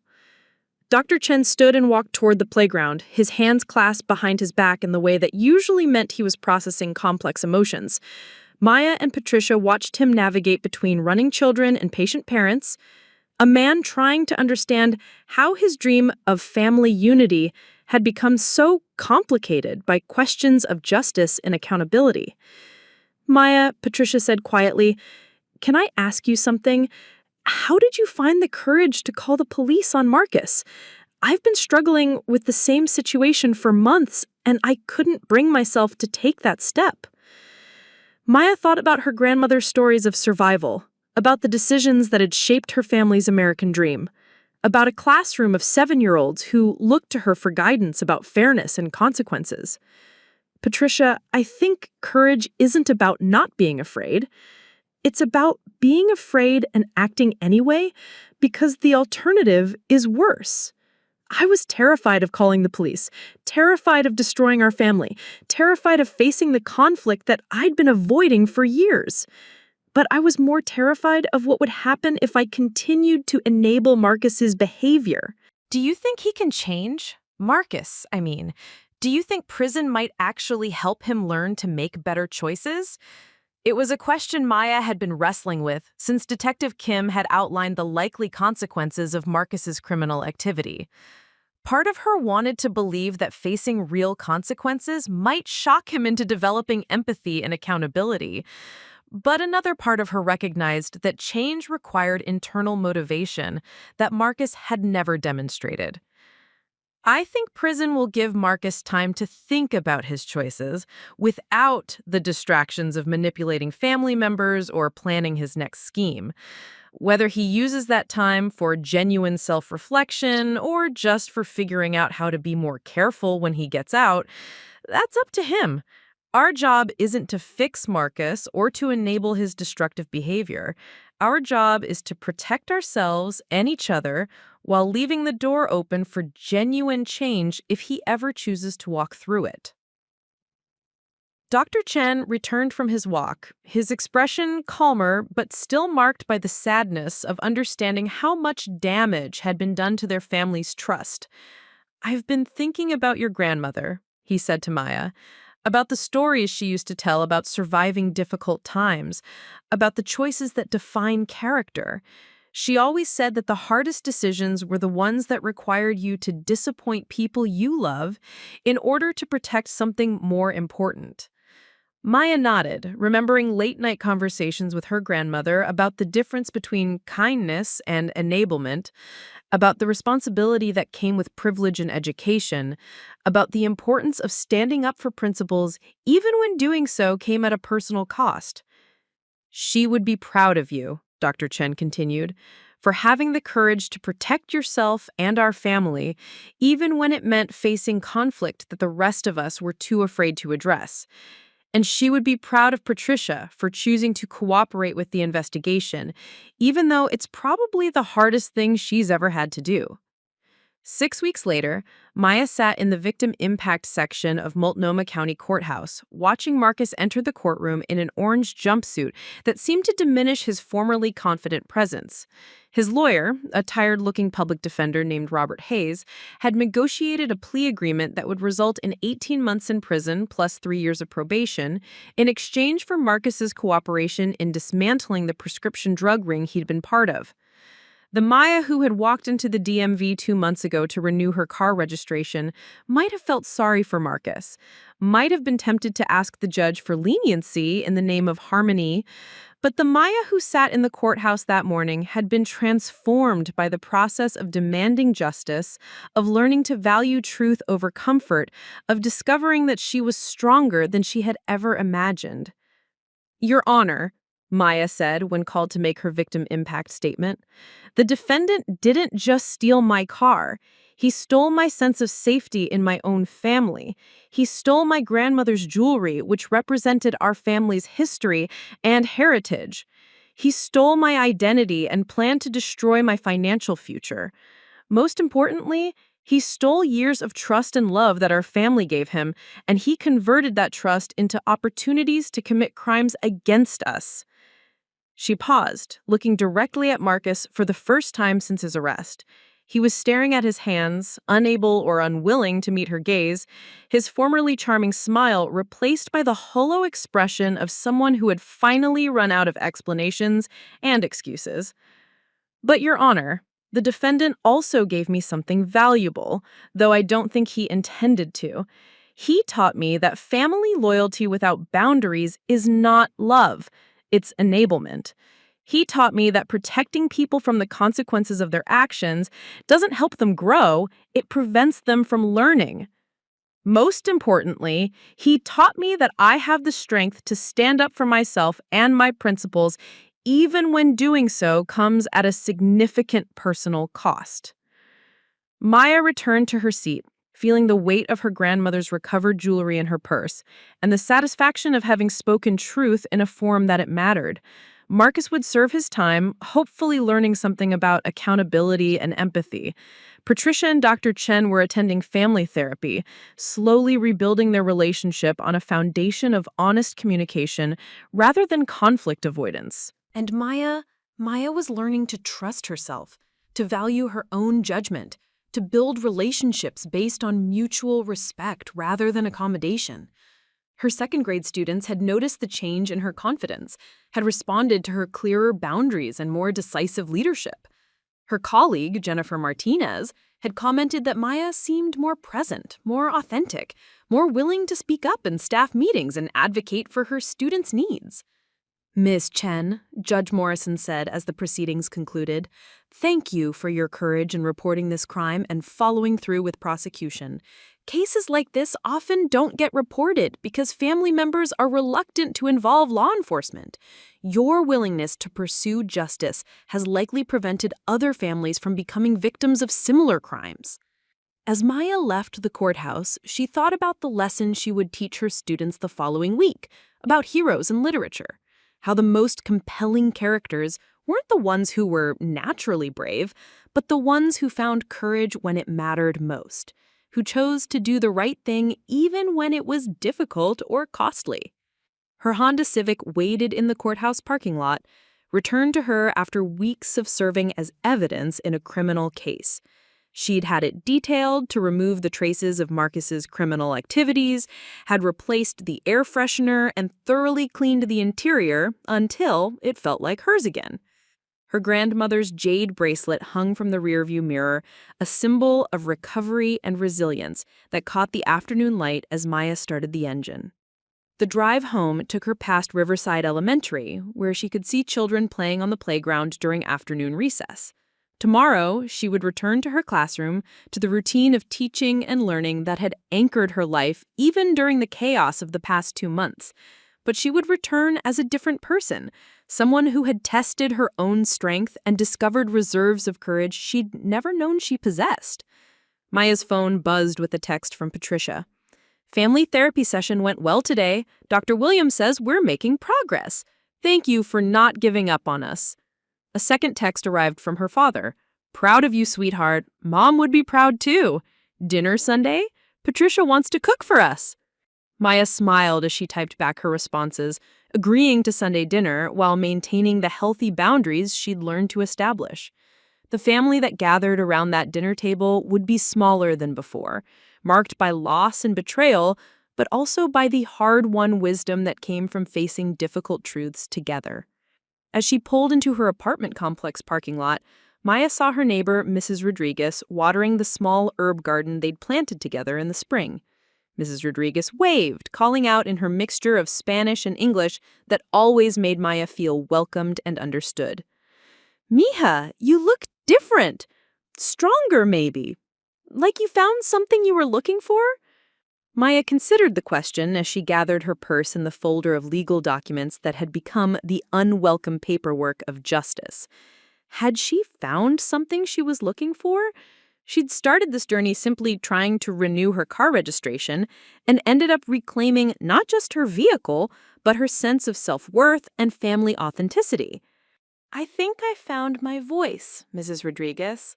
It was there all along, but I needed to learn how to use it." Mrs. Rodriguez smiled the kind of smile that suggested she understood exactly what Maya meant. "Your abuela, she would be very proud. Sometimes the hardest lessons make us the strongest teachers." That evening, Maya sat at her small kitchen table grading her students' creative writing assignments.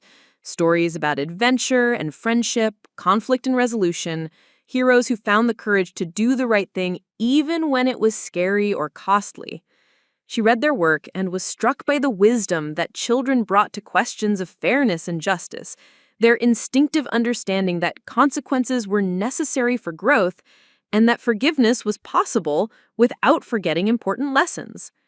She picked up her red pen and began writing encouraging comments in the margins, celebrating her students' creativity while gently guiding them towards stronger character development and more compelling conflicts.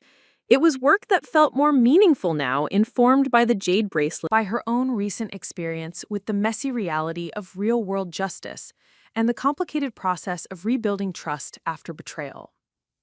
Outside her window, Portland's evening settled over the city like a comfortable blanket, full of possibilities and stories yet to be told. Maya's small apartment felt more like home than it ever had before, not because anything physical had changed, but because she finally felt like she belonged fully in her own life, uncompromised by the need to accommodate people who didn't respect her boundaries or value her contributions.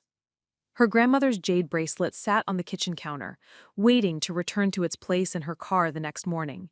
But tonight, it served as a reminder of legacy and inheritance, not just the material things that connected her to her family's history, but the intangible gifts of strength, wisdom, and the courage to stand up for what was right, even when doing so came at a cost. Maya Chen, second-grade teacher, victim of family betrayal, survivor of a criminal conspiracy, advocate for justice. She was all of these things and more. But most importantly, she was a woman who had learned to trust herself, to value her own judgment, and to build a life based on principles rather than people-pleasing. And that, she thought as she prepared for bed in her small but sovereign apartment, was a lesson worth teaching. 3 months later.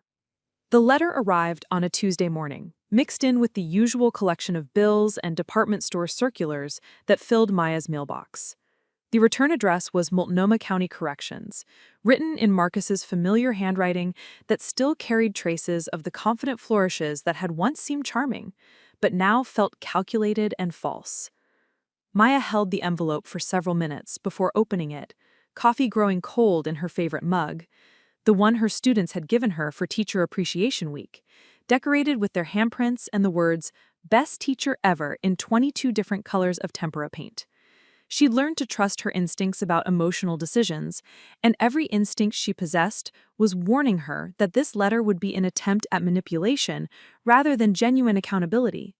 But she also knew that healing sometimes required facing uncomfortable truths, and Marcus's perspective, however distorted, was part of the story she needed to understand fully.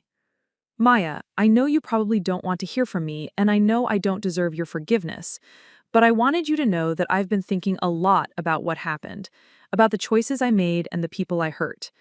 Being in here has given me time to really look at my life without all the distractions and excuses I used to rely on. I want you to know that I'm sorry. Not just sorry I got caught, but sorry for what I did to you and Dad and Mom. I know I stole more than just your car. I stole your trust and your sense of safety in our family. I know I used Grandma's jewelry and documents in ways that dishonored her memory and everything she meant to you. The truth is, I've been jealous of you for years. You always seemed so sure of yourself, so clear about what you wanted and how to get it. You had this quiet strength that made everyone respect you, while I felt like I was always performing, always trying to prove I belonged in our family. I know that doesn't excuse what I did, but I wanted you to understand that my actions came from my own insecurities, not from any lack of love for you. I'm working with a counselor here, and she's helping me understand why I made the choices I did. She says I used manipulation and charm to avoid taking responsibility for my problems, and that stealing from family members was the ultimate expression of my belief that other people existed to solve my difficulties, rather than expect me to solve them myself. I don't know if you'll ever be able to forgive me, but I hope someday we might be able to talk again. I hope someday I can show you through my actions that I've learned from this experience and become someone worthy of being your brother again. Marcus. P.S. I heard through Mom that you got nominated for Teacher of the Year at your school. I'm proud of you, even though I know I don't have the right to say that anymore. Maya read the letter twice, analyzing Marcus's words with the same careful attention she brought to her students' writing assignments. She could see evidence of genuine self-reflection alongside familiar patterns of self-pity and subtle blame-shifting. The letter acknowledged harm while simultaneously asking for sympathy, expressed remorse while subtly suggesting that jealousy justified criminal behavior.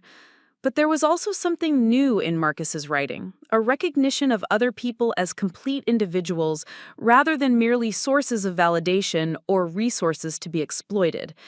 Whether that recognition would translate into lasting behavioral change remained to be seen, but it represented a starting point for the kind of growth that prison counselors often struggled to achieve.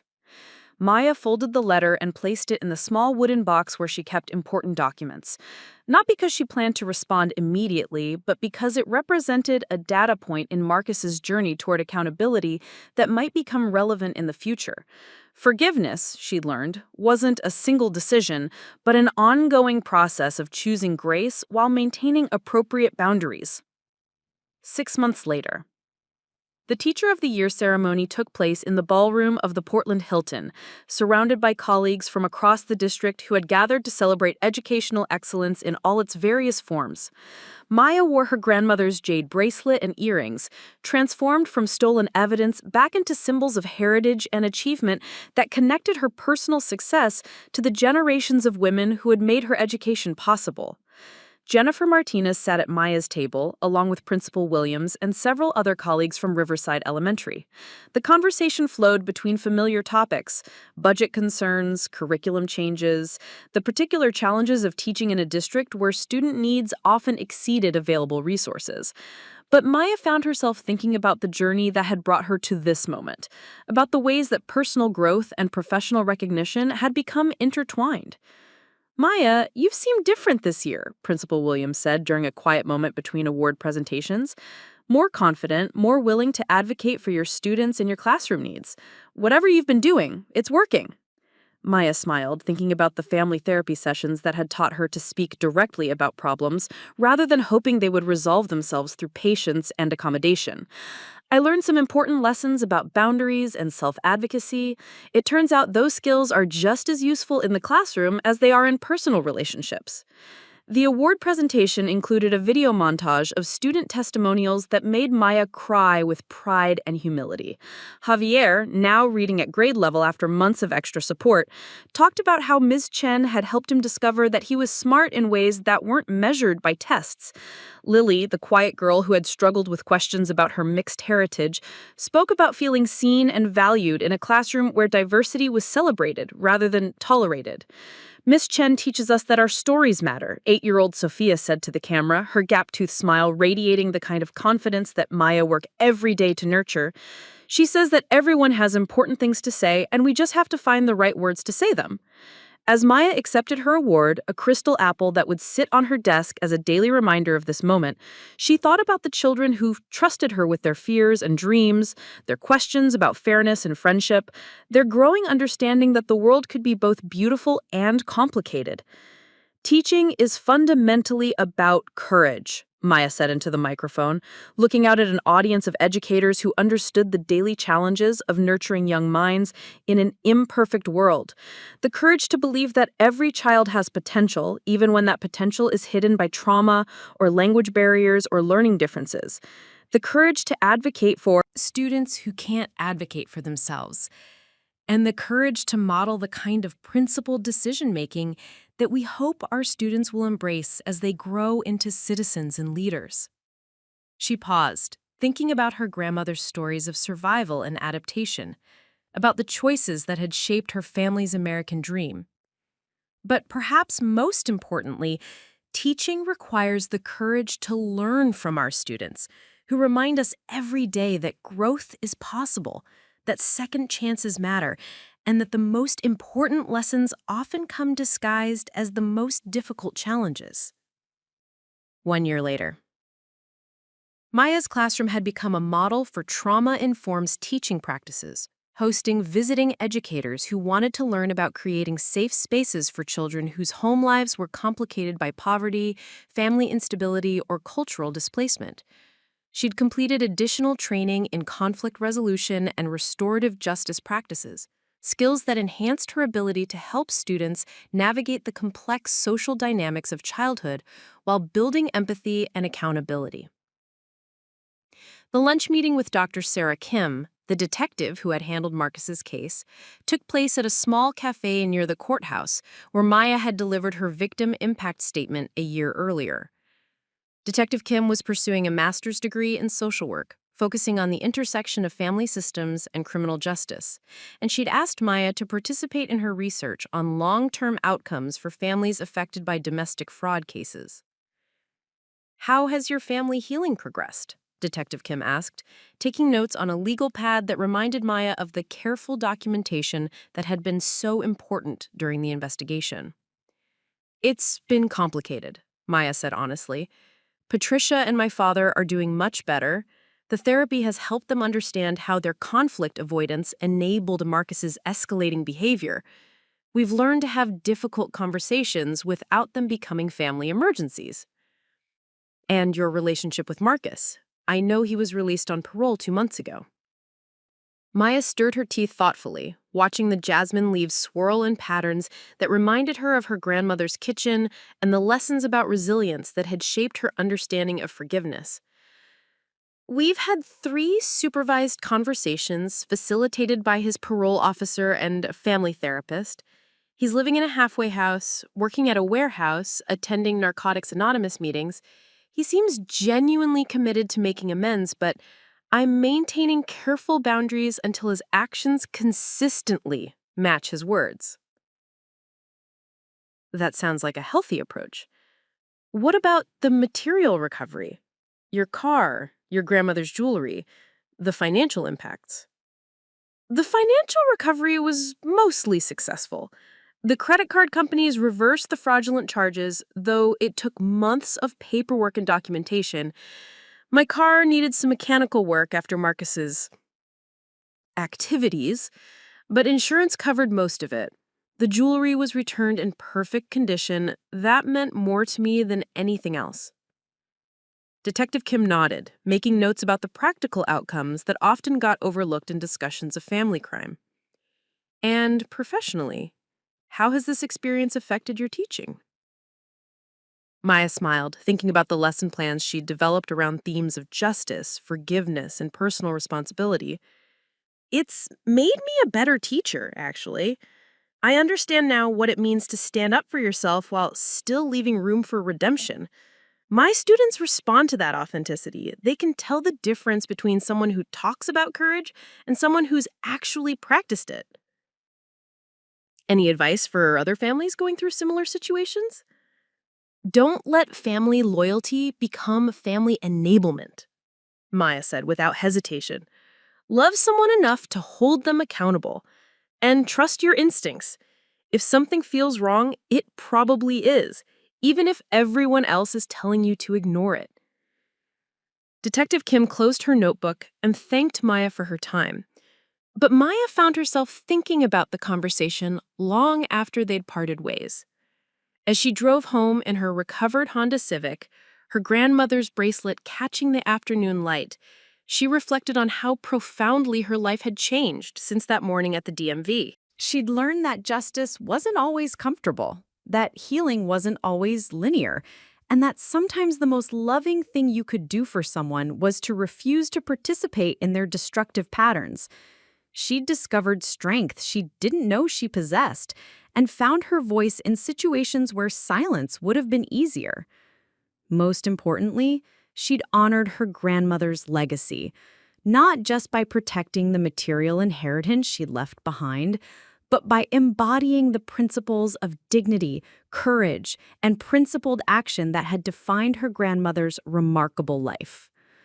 That evening, as Maya prepared lessons for her second-grade class, she reflected on the stories that shaped us all. Some stories were about heroes and villains, clear-cut battles between good and evil. But the most important stories, the ones that taught us how to live, were messier and more complicated, full of people making difficult choices with imperfect information and competing loyalties. Maya had become the protagonist of her own story, not through dramatic gestures or superhuman strength, but through the quiet courage of standing up for what was right, even when it cost her something precious. And that, she knew, was a lesson worth sharing with 22 7-year-olds who were just beginning to understand that they, too, had the power to write their own endings. Her grandmother's jade bracelet would hang from her rearview mirror for years to come, a daily reminder that freedom wasn't free. It required the courage to use it.